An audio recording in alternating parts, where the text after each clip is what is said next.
ایرانی قومی سلامتی کمیشن کے سربراہ ابراہیم عزیزی نے امریکی صدر کے اعلان کو جنگ بندی کی خلاف ورزی قرار دے دیا۔ انہوں نے سوشل میڈیا پر امریکی صدر کی پوسٹ پر رد عمل دیا ہے کہ آبنائے ہرمز میں کسی بھی امریکی مداخلت کو جنگ بندی کی خلاف ورزی سمجھا جائے گا۔ آبنائے ہرمز اور خلیج فارس کو ٹرمپ کے کھوکھلے بیانات کے ذریعے نہیں چلایا جا سکتا۔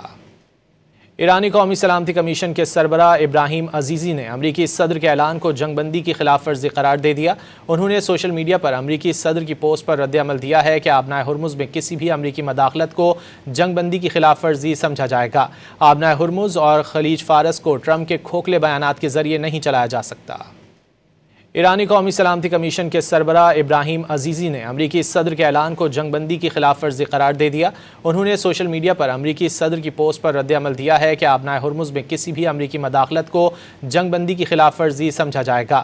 آبنائے ہرمز اور خلیج فارس کو ٹرمپ کے کھوکھلے بیانات کے ذریعے نہیں چلایا جا سکتا۔